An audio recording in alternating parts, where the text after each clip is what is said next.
خواجہ غریب نواز جب نئے نئے آئے نا اجمیر شریف میں تو خیمہ لگایا ہوا تھا خواجہ غریب نواز نے.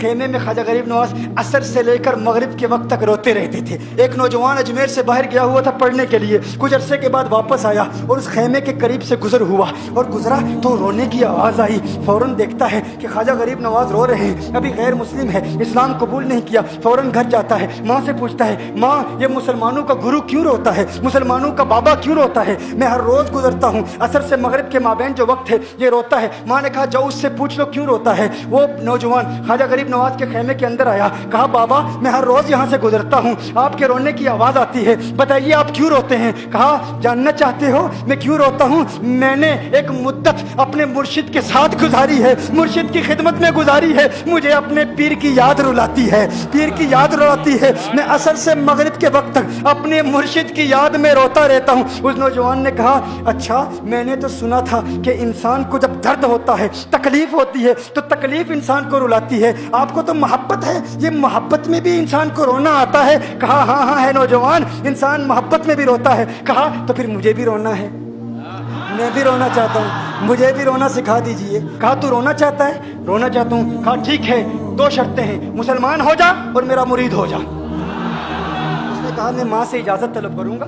ماں کے پاس گیا اجازت لینے کے لیے. ماں نے کہا تو ضدی ہے, جب تو ارادہ کر لیتا ہے, جو ارادہ کرتا ہے تو پورا کرتا ہے, جا جو کرنا چاہتا ہے کر لے. خواجہ غریب نواز کے بارگاہ میں حاضر ہوا, عرض کرتا ہے بابا میں پھر مسلمان ہونا چاہتا ہوں, مجھے مرید کر لیجئے. خواجہ غریب نواز نے مرید کر لیا, خواجہ غریب نواز کا مرید ہو گیا. اب خواجہ غریب نواز نے کہا اب وقت سارا میرے ساتھ گزرے گا, ناشتے کے وقت خواجہ غریب نواز کے ساتھ, سحری کے وقت خواجہ غریب نواز کے ساتھ, سحر کے وقت خواجہ غریب نواز کے ساتھ, پورا دن اسے خواجہ غریب نواز کے قرب کی کچھ ایسی عادت ہو گئی, خواجہ غریب نواز کا دیوانہ ہو گیا, ان کا عاشق ہو گیا. کچھ عرصہ گزرا, خواجہ غریب نواز نے فرمایا اب تیرے لیے 3 دن کی چھٹیاں ہیں, 3 دن کے لیے چھٹیاں ہیں, 3 دن کے لیے چلا جا. اس نے کہا مسئلہ ہی کوئی نہیں, ایشو ہی نہیں, پرابلم ہی نہیں, ٹھیک ہے 3 دن کے لیے چلا جاتا ہوں. اب جب 3 دن کے لیے گھر گیا, کہا 3 دن کے لیے تو اب مجھ سے ملاقات نہیں کر سکتا, مجھ سے ملنے کی اجازت نہیں ہے. اس نے کہا ٹھیک ہے نہیں ملوں گا. گھر گیا, پہلے دن جب گھر گیا یہ وہ نوجوان تھا جو 3 روٹیاں کھایا کرتا تھا, آج ایک لقمہ بھی نہیں کھا پایا, ایک لقمہ بھی نہیں کھا پایا. اسے کچھ ہو گیا, کہہ رہے مجھے کچھ ویکیوم سا محسوس ہو رہا ہے, کچھ دل میں کمی سی محسوس ہو رہی ہے. یوں وقت گزرتا گیا, رات کا وقت آیا, آنکھ نہ لگی, سو نہ پایا, مکان کی چھت پر چلا گیا. ماں نے دیکھا بیٹا چھت پر کیوں چلا گیا؟ ماں چھت پر جاتی ہے, بیٹے کیا ہوا؟ کہا پتہ نہیں ماں, پتہ نہیں ماں, میں تو فوراً سو جاتا تھا, آج نیند بھی نہیں آ رہی, آج کھانا بھی نہیں کھا پاتا. ماں تو چلی جا. ماں چلی جاتی ہے. یوں جب سحری کا وقت ہوتا ہے اس کی آنکھوں سے اشکوں کی برسات جاری ہوتی ہے, اس کی آنکھوں سے اشکوں کی برسات جاری ہوتی ہے. وہ رو رہا ہے, اس پر رکت تاری ہے. ماں آتی ہے, بیٹے کیا ہوا؟ کہا ماں مجھے پیار ہو گیا ہے, ماں مجھے محبت ہو گئی ہے, ماں مجھے عشق ہو گیا ہے.